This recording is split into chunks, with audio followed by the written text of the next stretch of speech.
Hi, I'm Sandra, and I'm 28 years old. Growing up in a middle-class family in Ohio, I always believed that one day my father would finally see my worth. Despite years of criticism and constant put-downs, I held on to hope that our relationship could change. I worked hard, built a successful career, and thought maybe, just maybe, at his 60th birthday dinner things would be different. I was wrong. What happened that night at our family table changed everything forever, but not in the way I expected. Before I tell you what happened at that dinner table, let me know where you're watching from in the comments below, and if this story resonates with you, please hit that like button and subscribe for more real-life stories that matter. Now let me take you back to where this all began. Looking back, I should have seen the signs earlier. My childhood in suburban Toledo was filled with moments that shaped who I became, though I didn't understand their impact at the time. My father, Frank, worked as an insurance adjuster, spending his days evaluating damage and determining what was worth saving. My mother, Carol, was a part-time nurse who seemed to spend most of her energy trying to keep peace in our household. From as early as I can remember, nothing I did was ever quite good enough for my father. When I brought home report cards with A's and B's, he would focus on why I hadn't gotten all A's. When I dressed up for school pictures, he would criticize my hair or tell me I needed to stand straighter.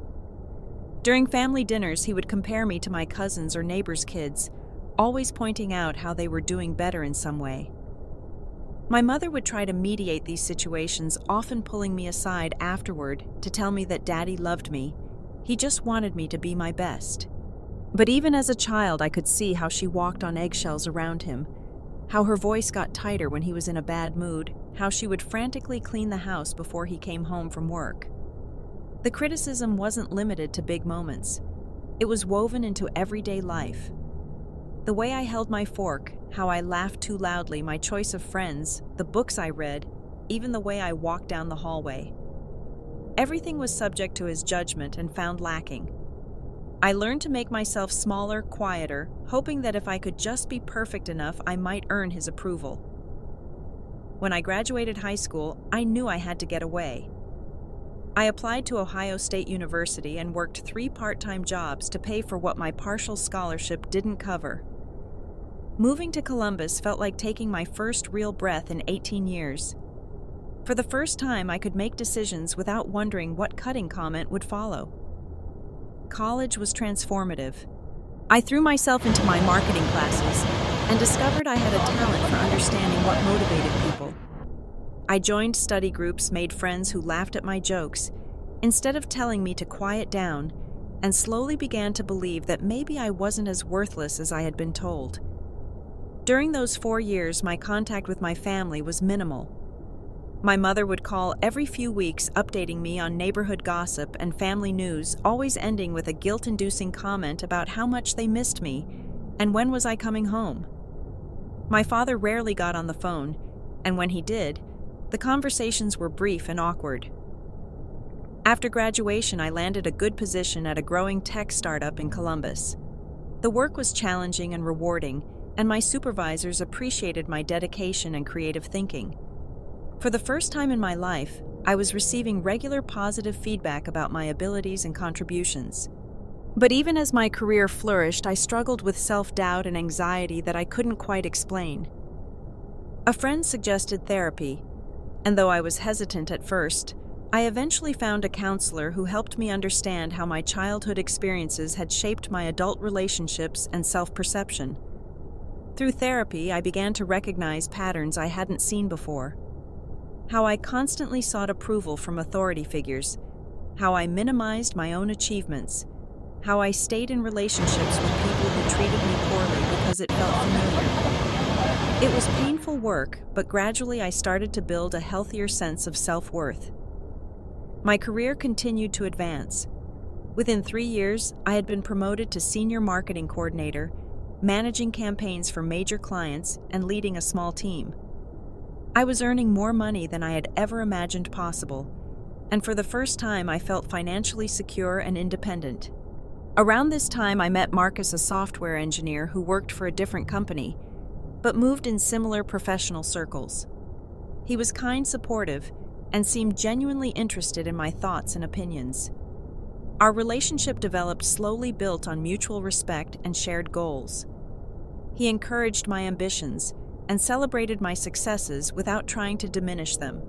As my life in Columbus became more stable and fulfilling, I began to feel ready to set some boundaries with my family.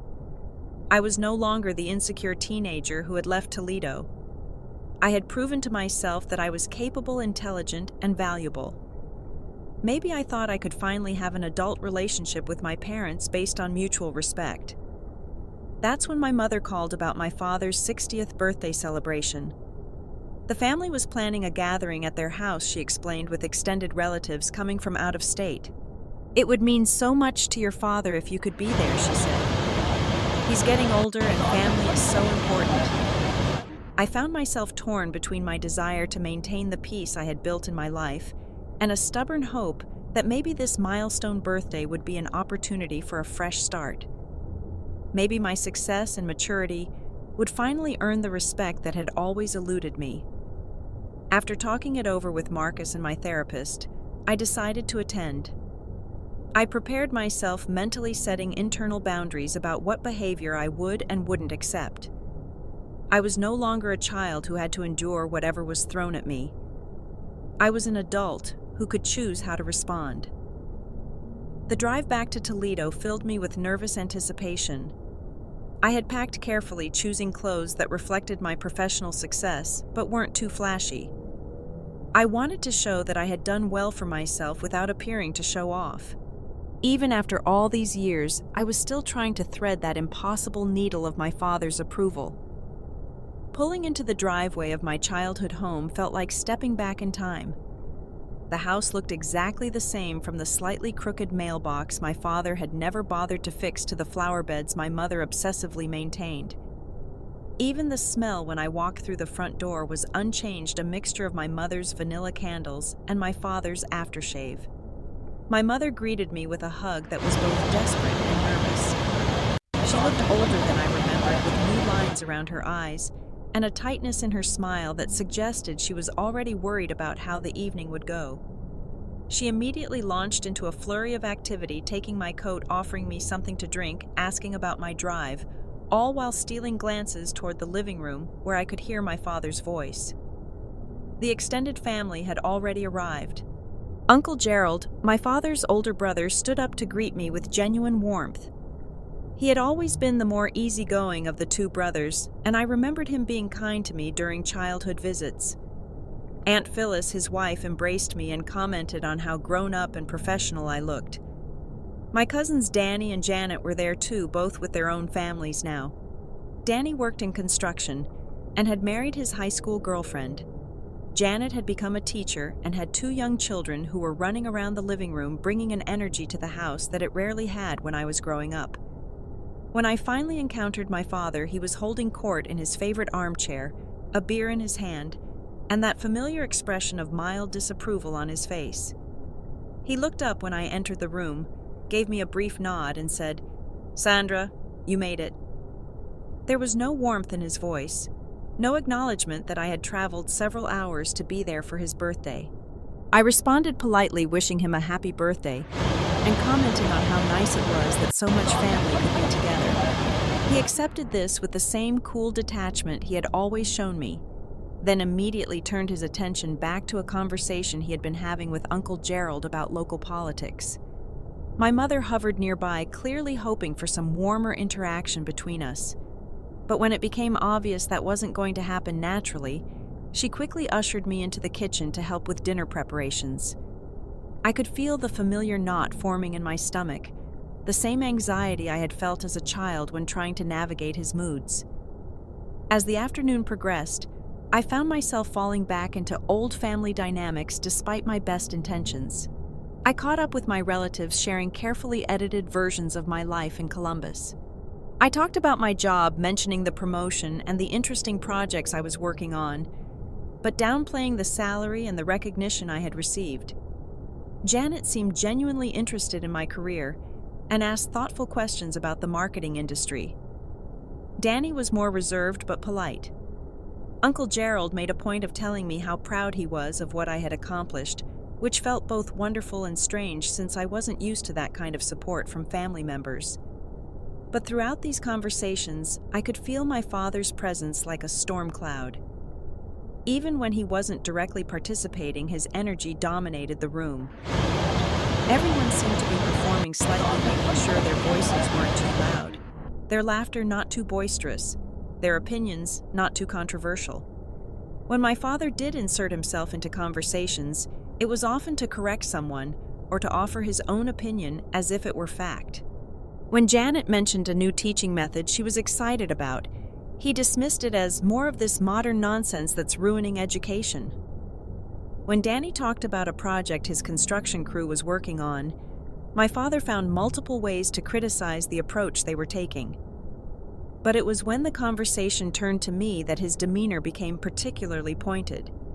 When Uncle Gerald asked about my apartment in Columbus, my father interjected to comment on how expensive rent must be in the city, and how I was probably wasting money on unnecessary luxuries.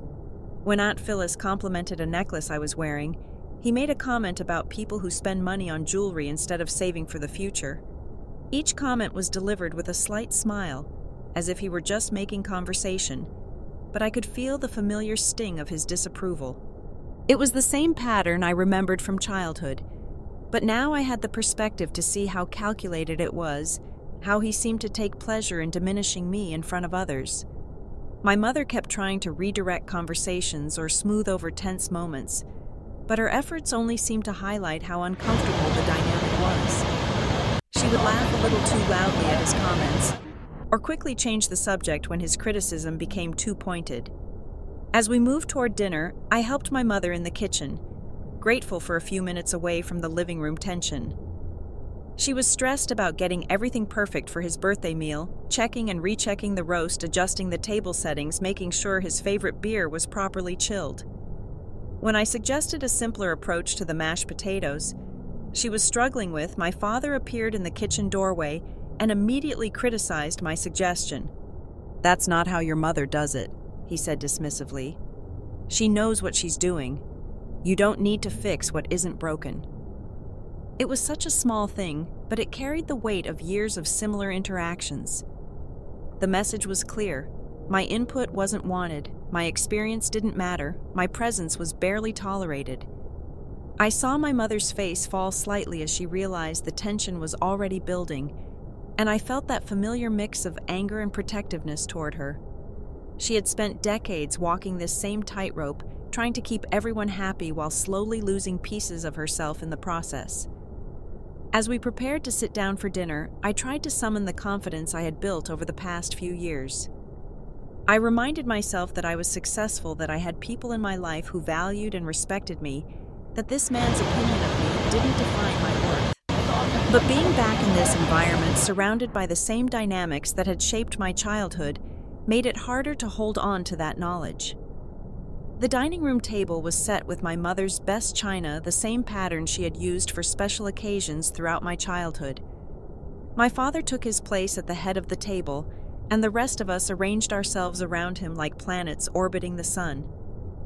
The conversation was pleasant enough at first, focused on catching up and sharing family news.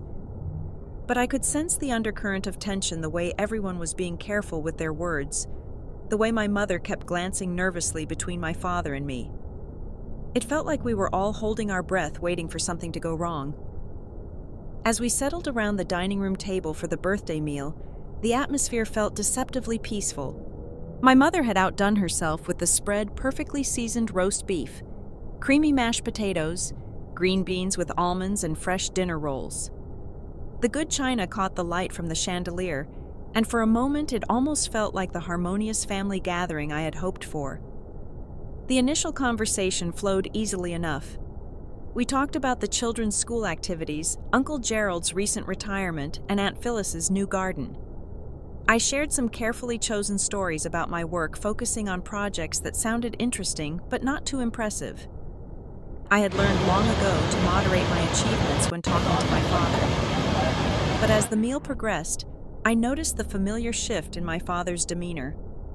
He had finished his second beer and was settling into what I remembered as his holding court mode.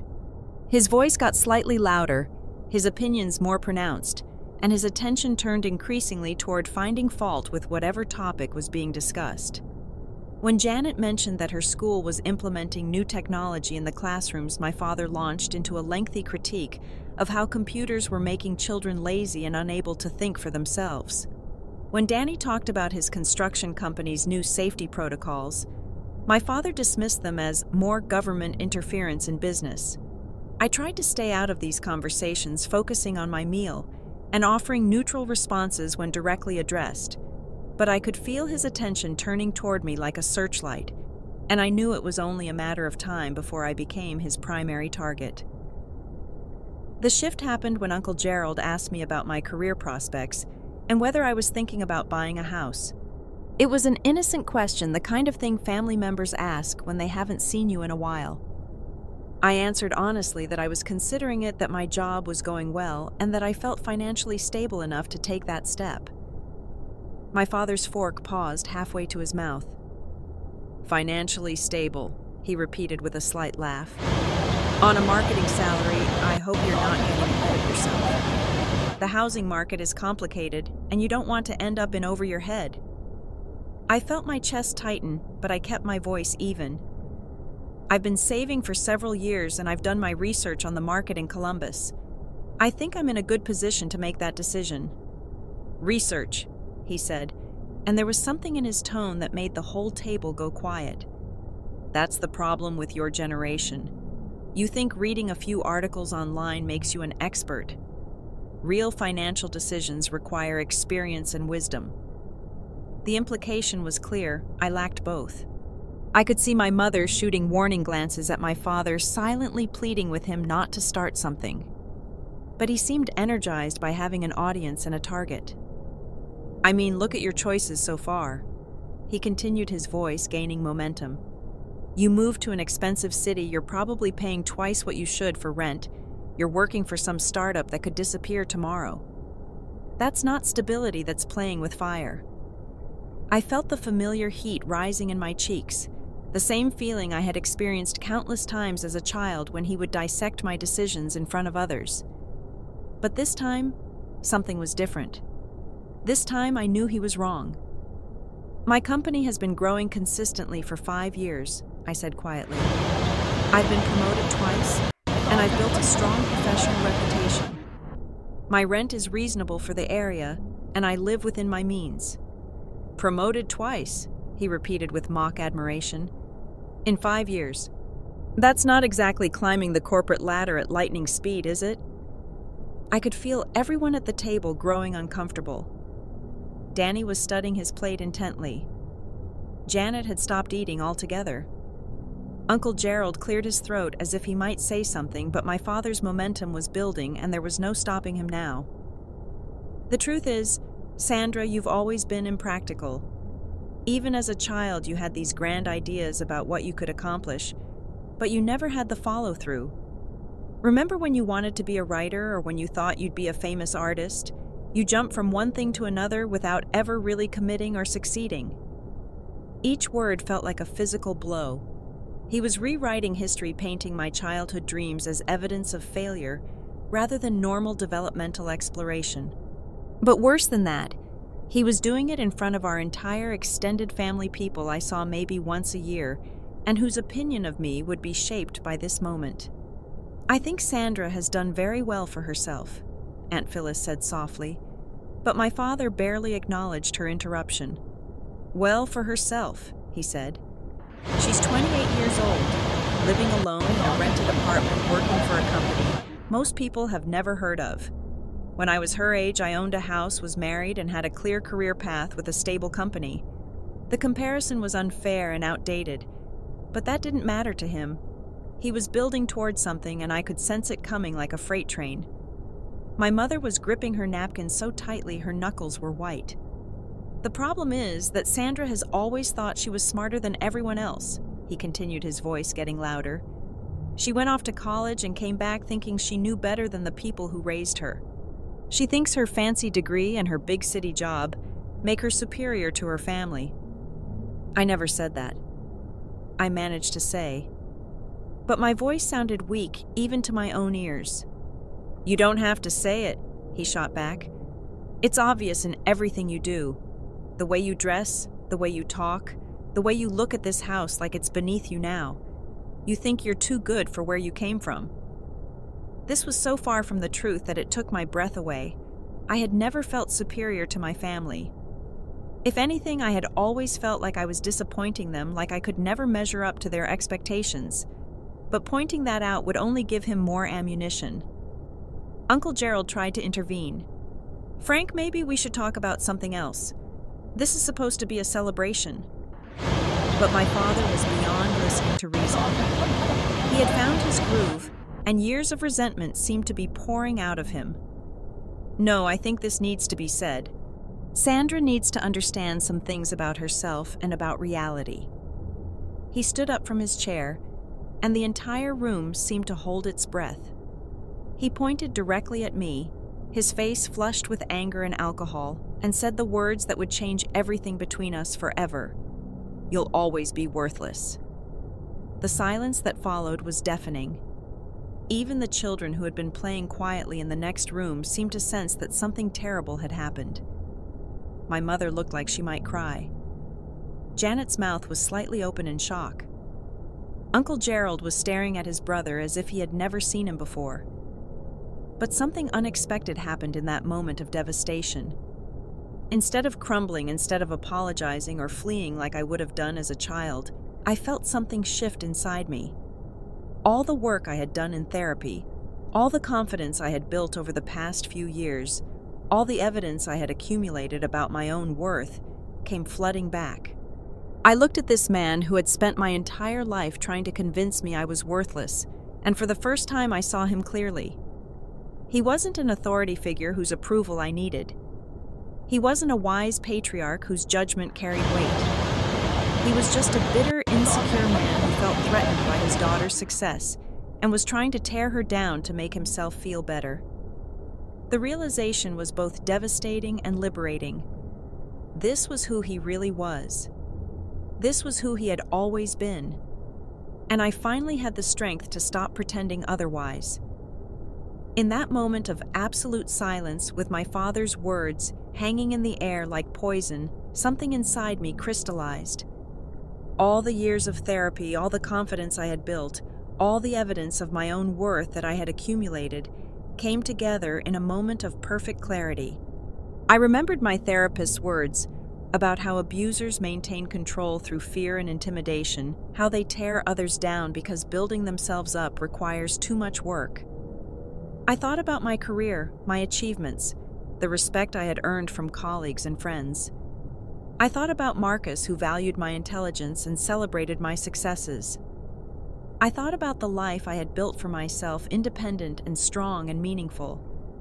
And I realized that this man's opinion of me had exactly as much power as I chose to give it, which was none. I stood up slowly, my movements deliberate and calm. Every eye in the room was on me, waiting to see if I would break down, apologize, or simply flee. Instead, I looked directly at my father for what felt like the first time in my adult life, meeting his gaze without flinching. Good, I said, my voice steady and clear. Then don't expect a penny from me. The words seemed to hit him like a physical blow. His face, which had been flushed with righteous anger moments before, went completely pale. For the first time in my memory, my father was speechless. But I wasn't finished. 28 years of swallowed words, of accepted criticism, of internalized shame came pouring out in a voice I barely recognized as my own. You want to talk about worthless, I continued. Let's talk about worthless. Worthless is spending decades tearing down your own daughter instead of building her up. Worthless is being so threatened by someone else's success that you have to destroy it to feel better about yourself. Worthless is standing up at your own birthday dinner and humiliating someone who came here hoping to honor you. My mother made a small sound somewhere between a gasp and a sob, but I kept going. The floodgates had opened, and there was no stopping now. You want to know what I've accomplished? I graduated from college with honors while working 3 jobs, because you told me I wasn't worth investing in. I built a career from nothing because you convinced me I'd never amount to anything. I learned to value myself because you never would." Uncle Gerald was nodding slightly, and I saw something that looked like pride in his eyes. Aunt Phyllis had tears running down her cheeks. Even Danny, who rarely showed emotion, was looking at my father with something that might have been disgust. "You think I owe you respect because you're my father?" I asked. "Respect is earned, and you've spent my entire life doing the opposite. You think I owe you gratitude because you provided food and shelter. That's the bare minimum of parenting, not something that earns you a medal." My father tried to interrupt to regain control of the situation. "You ungrateful little—" "No," I said firmly. "You don't get to talk anymore. You've had 28 years to talk, and this is what you chose to do with that time. So now it's my turn." The authority in my own voice surprised me. This was what it felt like to set boundaries, to refuse to accept unacceptable behavior, to stand up for myself without apology or qualification. "Here's what's going to happen," I continued. "You're going to sit there and listen, and then I'm going to leave. And you're going to remember this moment the next time you wonder why your daughter doesn't call, doesn't visit, doesn't include you in her life." I turned to address the room, including the family members who had witnessed this entire exchange. "I want everyone here to understand something. I don't hate my father. I feel sorry for him. I feel sorry for anyone who is so insecure, so small inside that they have to spend their energy destroying other people instead of building something meaningful in their own life." My mother was crying openly now, but they weren't tears of sadness. There was something else in her expression, something that looked almost like relief, as if she had been waiting for someone to say what she had never been able to say herself. "You want to cut me out of your will?" I asked my father, who was still standing there looking stunned. "Go ahead.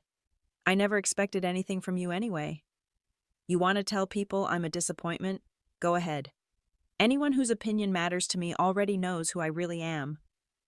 I reached for my purse, preparing to leave, but I had one more thing to say. "You called me worthless, but you're wrong. I have worth because I choose to create value in the world instead of destroying it. I have worth because I lift other people up instead of tearing them down. I have worth because I learned to love myself in spite of everything you did to convince me I was unlovable." The room was completely silent except for the sound of my mother's quiet crying. My father remained frozen, his face still pale, his mouth slightly open as if he wanted to speak but couldn't find the words. "I hope someday you figure out how to find your own worth without taking it away from other people," I said. "But that's your work to do, not mine. I'm done trying to earn love from someone who doesn't know how to give it." I walked around the table, stopping to hug Uncle Gerald and Aunt Phyllis, who both held me tightly and whispered words of support. I kissed Janet on the cheek and squeezed Danny's shoulder. When I got to my mother, she stood up and embraced me, and I could feel 28 years of suppressed emotion in that hug. "I'm proud of you," she whispered in my ear so quietly that only I could hear it. I looked at my father one last time. He was still standing there, still pale, still speechless. For a moment I felt something that might have been pity. This was what his need to control and diminish had cost him: his relationship with his daughter, the respect of his family, and his own dignity. "Happy birthday, Dad," I said, and there was no sarcasm in my voice, just sadness, for all the years we had wasted, all the relationship we might have had, if he had been able to see me as a person worth loving instead of a threat to be neutralized. Then I walked out of that house, out of that toxic dynamic, and into the rest of my life. The drive back to Columbus passed in a blur of emotions. My hands were shaking as I pulled out of the driveway, adrenaline still coursing through my system from the confrontation. Part of me couldn't believe what had just happened, what I had said, how I had finally stood up for myself after all these years. My phone started ringing before I was even out of Toledo. The first call was from Uncle Gerald. "Sandra, I want you to know that what you did back there took incredible courage," he said when I answered. "I've watched your father treat you that way for years, and I'm ashamed I never said anything. What you said needed to be said." The second call was from Janet. I've been avoiding family gatherings for the past 2 years because I couldn't stand watching him tear you down, she confessed. I should have spoken up. I should have supported you. But I'm so proud of you for finally standing up for yourself. Even Danny called, which surprised me. He wasn't much for emotional conversations, but his message was clear. That was a long time coming. Good for you. But it was my father who dominated my thoughts during that drive home. Not because I regretted what I had said, but because I was processing the reality of what our relationship had always been and what it might become. Over the next few days, my phone rang constantly. My mother called repeatedly, sometimes crying, sometimes apologizing, sometimes trying to convince me to call my father and smooth things over. But there was something different in her voice, too, something lighter, as if a weight had been lifted. "He's been sulking for 3 days, she told me during one conversation. "He keeps saying you embarrassed him in front of the family. But Sandra, honey, I think you said things that needed to be said. I think maybe I needed to hear them too." My father himself tried calling several times, but I let the calls go to voicemail. His messages followed a predictable pattern: anger, justification, attempts at manipulation, and finally grudging half apologies that blamed me for overreacting. "I may have spoken harshly," one message said, "but you know I only want what's best for you. You've always been too sensitive. If you can't handle some honest feedback, how are you going to succeed in the real world?" Even his apologies were criticisms. Even his attempts at reconciliation were designed to make me feel like the problem.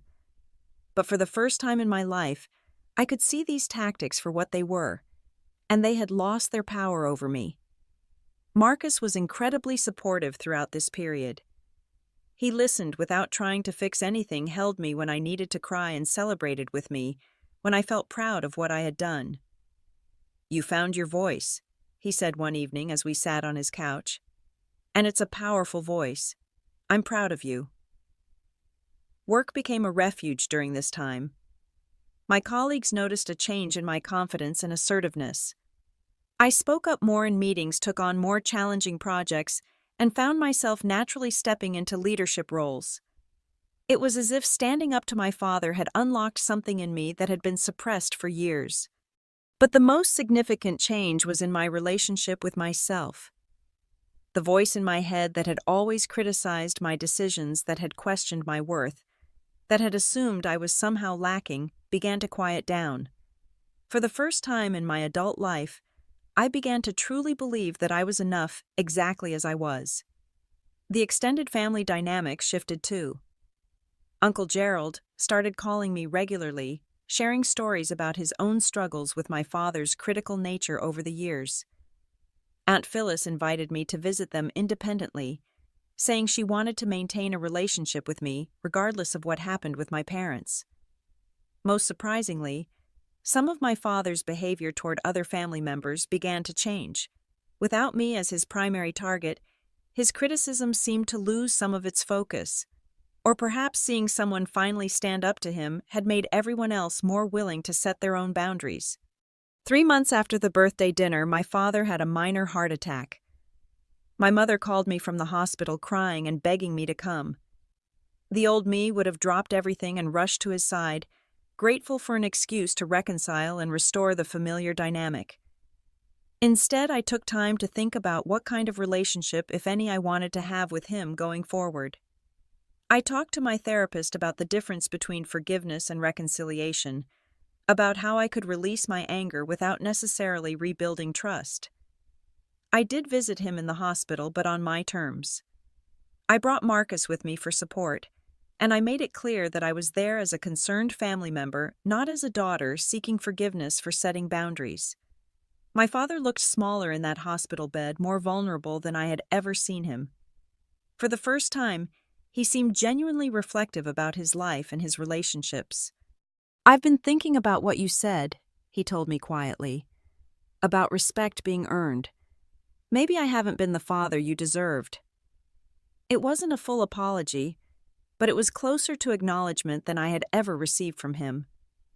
I told him that I appreciated his willingness to reflect, but that rebuilding our relationship would require consistent change over time, not just words spoken from a hospital bed.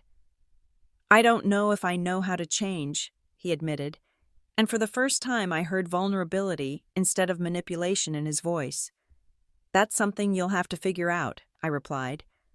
"I'm willing to have limited contact and see what develops, but I'm not going to pretend the past didn't happen or accept behavior that tears me down."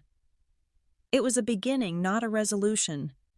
But it was an honest beginning built on boundaries and mutual respect, rather than fear and obligation. The year that followed that confrontation became a period of profound transformation, not just for me, but for our entire family dynamic. Setting that boundary with my father had created ripple effects that none of us had anticipated. My father's recovery from his heart attack was slow, and it gave him time to reflect in ways that his busy, controlling life had never allowed before. He started attending counseling initially at my mother's insistence, but gradually because he began to recognize patterns in his behavior that had damaged his relationships with everyone he claimed to love. His attempts to reconnect with me were tentative and often clumsy.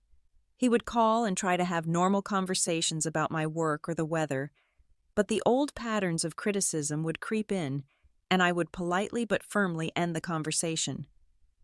Slowly, very slowly, he began to understand that his opinions about my life were not welcome unless they were respectful and supportive. The most surprising development was the change in my mother. For decades, she had served as a buffer between my father and the rest of the world, absorbing his criticism and deflecting his anger to protect others. But watching me stand up for myself seemed to awaken something in her that had been dormant for years. She started speaking up when he made dismissive comments about her cooking or her friends. She enrolled in a book club that met on evenings when he typically expected her to be home. She began making plans with her sisters without asking his permission first. The woman who had spent 30 years walking on eggshells was finally learning to take up space in her own life. My career continued to flourish in ways that surprised even me. The confidence I had discovered in that confrontation with my father translated into a new assertiveness at work. I started proposing innovative campaigns that my more cautious colleagues wouldn't have dared suggest. I volunteered for high-visibility projects and wasn't afraid to take credit for my contributions. Within 6 months, I was promoted to marketing director, a position that came with significant responsibility and a salary that finally allowed me to stop worrying about money. When I called to share the news with my family, my father's response was telling. Instead of finding ways to diminish the achievement, he simply said, "Congratulations. That sounds like an important position." It wasn't effusive praise, but it was the absence of criticism which felt like progress. My relationship with Marcus deepened during this period too. Watching me find my voice and set boundaries had impressed him, but more than that, it had allowed me to show up more fully in our relationship. I was no longer constantly seeking validation or apologizing for taking up space. I could be present and authentic in ways that I had never been able to before. When he proposed 8 months after the birthday dinner incident, I said yes, without the second guessing that had plagued my previous relationships. I knew who I was now, and I knew that I deserved to be loved for exactly that person. Planning our wedding became an interesting test of the new boundaries I had established with my family. My father wanted to walk me down the aisle, a tradition he seemed to view as his right. But I had complicated feelings about symbolically being given away by someone who had spent years trying to convince me I was worthless. After much consideration, I decided that both of my parents could walk me partway down the aisle, but that I would walk the final steps alone, symbolizing my independence and self-possession. It was a compromise that honored their role in my life while asserting my autonomy. My father struggled with this decision, initially arguing that it wasn't traditional and that people would think it was strange. But when I calmly explained that this was what would make me feel comfortable and authentic on my wedding day, he eventually accepted it. The old version of me would have capitulated to avoid conflict. The new version held firm while remaining respectful. The wedding itself was beautiful, filled with people who had supported my growth and celebrated my happiness. My father's behavior throughout the event was careful and respectful. He didn't try to dominate conversations or offer unsolicited advice about my marriage. He simply showed up and participated, which felt like a significant victory. But perhaps the most meaningful moment came during his father of the bride speech. Instead of talking about his hopes for my future or offering marriage advice, he did something completely unexpected. He apologized. "I want to acknowledge that I haven't always been the father Sandra deserved," he said, his voice shaking slightly.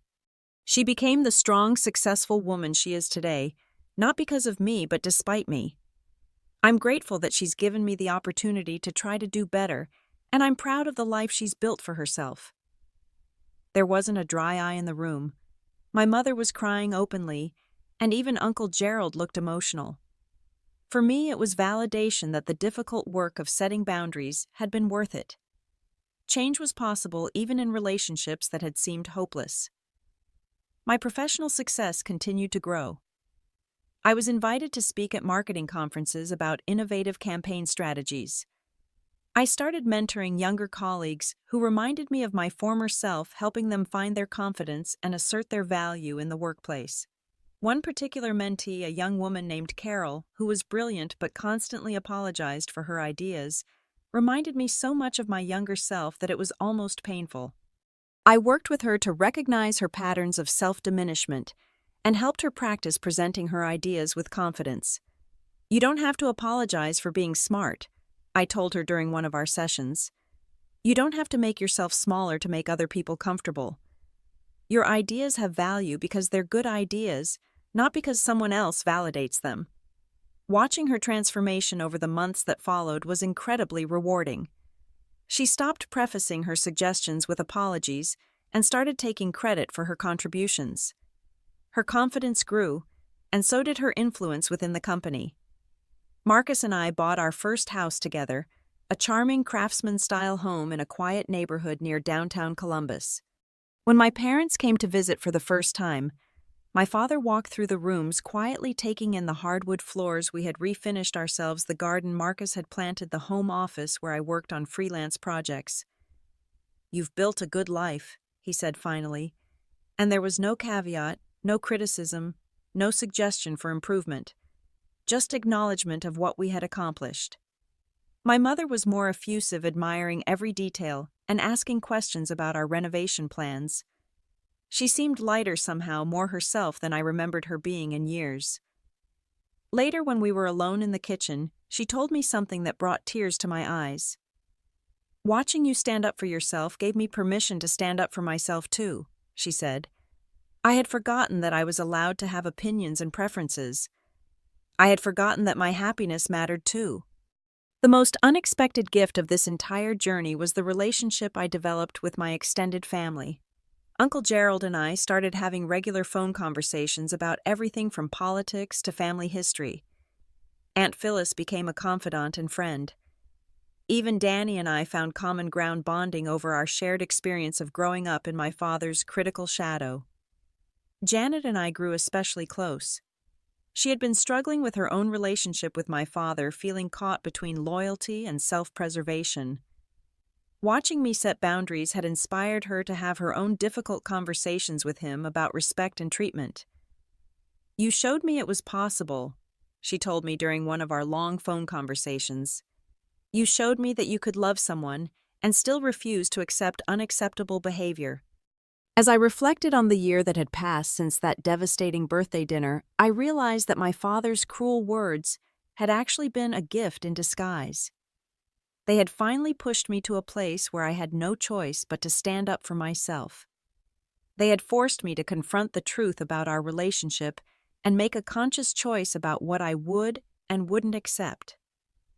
The scared, insecure girl who had driven to Toledo hoping for approval was gone. In her place was a woman who knew her worth, who could set boundaries without guilt, who could love people while still protecting herself from their harmful behavior. 2 years after that life-changing confrontation, I found myself in a place I never could have imagined. Marcus and I were settled in our home, both thriving in our careers and planning to start a family. My relationship with my parents had evolved into something resembling mutual respect, built on clear boundaries and honest communication. The most significant ongoing challenge was learning to navigate my father's continued attempts to revert to old patterns. He was genuinely trying to change, but decades of ingrained behavior don't disappear overnight. There were still moments when he would slip into criticism or try to assert control over decisions that weren't his to make. The difference now was my response. Instead of absorbing his comments and internalizing them as truth, I had learned to respond calmly and directly. "That's not helpful feedback," I would say, or "I didn't ask for your opinion on that," or simply, "I'm going to end this conversation now." Each time I held a boundary, it reinforced both his understanding and my own confidence. I was no longer afraid of his disapproval, because I had learned that his approval wasn't necessary for my happiness or success. My career had reached heights I had never dared dream of. The marketing agency where I worked had promoted me to vice president, making me the youngest person ever to hold that position. I was leading major campaigns for national brands and had been featured in several industry publications as a rising star. When the local newspaper wanted to do a profile on successful young professionals in Columbus, they interviewed me about my career journey. I found myself talking honestly about the importance of self-advocacy and boundary setting, about how learning to value myself had been the foundation for professional success. The biggest obstacle to my career advancement wasn't external competition, I told the reporter. It was my own internalized belief that I wasn't worthy of success. Once I learned to see myself clearly, to recognize my own value and advocate for it, everything else followed. The article was published with a photo of me in my office surrounded by awards and recognition from various campaigns. When my father called after seeing it, his first words were, "I saw the article, I'm proud of you." No caveats, no criticism, no suggestions for improvement. Just pride. It was such a small thing, but it represented the enormous distance we had both traveled. My mother had continued her own journey of self-discovery. She had started taking art classes, something she had given up when she got married. Her paintings were actually quite good, and she had even sold a few pieces at local craft fairs. She seemed to glow with a happiness I couldn't remember seeing in her before. "I feel like I'm becoming myself again," she told me during one of our weekly phone calls. I had forgotten who I was underneath all the years of trying to keep everyone else happy. She and my father were working together in counseling, learning to communicate more honestly and treat each other with greater respect. It wasn't perfect, and there were still difficult days, but their relationship was healthier than it had been in decades. The ripple effects of that confrontation had extended far beyond our immediate family. Several of my cousins had reached out over the past 2 years to talk about their own experiences with family dynamics and boundary setting. Janet had used my example to have her own difficult conversation with my father about his treatment of her children. "You taught me that it's possible to love someone and still refuse to accept their bad behavior," she had told me. I realized I was teaching my kids that it was normal to be criticized and diminished by family members. I couldn't let that continue. Uncle Gerald had shared that watching me stand up to my father had inspired him to address some long-standing issues in his own relationships. "You reminded me that respect has to go both ways," he said, "even in families, especially in families." As Marcus and I began trying to start our own family, I found myself thinking deeply about the kind of parent I wanted to be. I knew I would make mistakes, but I was determined to create a home environment where children felt valued, supported, and free to be themselves. "Our kids will never have to earn our love," I told Marcus one evening as we discussed our hopes for parenthood. "They'll never have to wonder if they're worthy or good enough. They'll know from the beginning that they have value simply because they exist."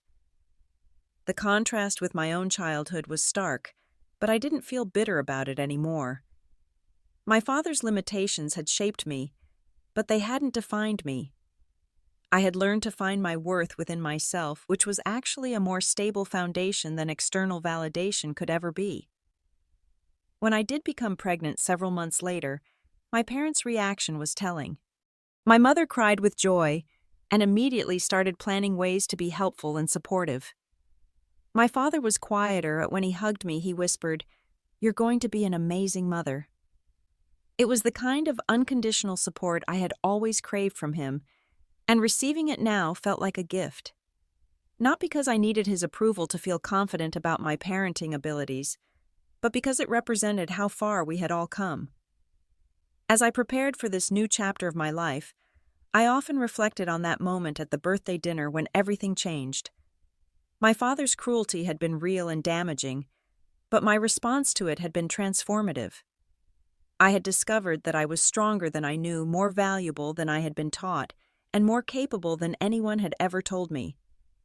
The scared, seeking approval version of myself felt like a different person now. I could barely remember what it felt like to base my self-worth on other people's opinions or to accept treatment that diminished my value. The woman I had become was confident without being arrogant, strong without being defensive, loving without being doormat. Most importantly, I had learned that worth isn't something that can be given or taken away by other people. It's something inherent, something that belongs to us simply because we exist. My father could call me worthless, but that didn't make it true. Only I could determine my value, and I had finally learned to see myself clearly. The little girl who had spent years trying to earn love through perfect behavior was gone. In her place was a woman who knew she was lovable exactly as she was, who could set boundaries without guilt, who could love others without losing herself in the process. And that transformation had started with 4 simple words: "Then don't expect a penny." Sometimes the most powerful response to cruelty is simply refusing to accept it. Sometimes the bravest thing you can do is believe in your own worth, even when the people who are supposed to love you are trying to convince you otherwise. I had learned that lesson the hard way, but I had learned it completely. And now I was ready to teach it to the next generation, to break the cycle once and for all, and to create a family built on love, respect, and the unshakable belief that every person has inherent worth that no one else gets to define. My father had tried to convince me I was worthless, but he had been wrong. And proving him wrong had been the most valuable thing I had ever done. What about you? Have you ever had to stand up to someone who tried to diminish your worth? Have you found the courage to set boundaries with family members who don't treat you with respect? I'd love to hear your stories in the comments below. Your experience might be exactly what someone else needs to hear today. If this story resonated with you, please hit that like button and subscribe for more real-life stories about finding strength, setting boundaries, and discovering your own worth. Share this video with someone who might need to hear that they have the power to define their own value regardless of what others try to tell them. Remember, you are worthy of love, respect, and kindness, especially from the people closest to you. Don't let anyone convince you otherwise. Thank you for listening to my story, and I hope it helps you find the courage to stand up for yourself when you need it most. Until next time, remember that your worth is not up for debate.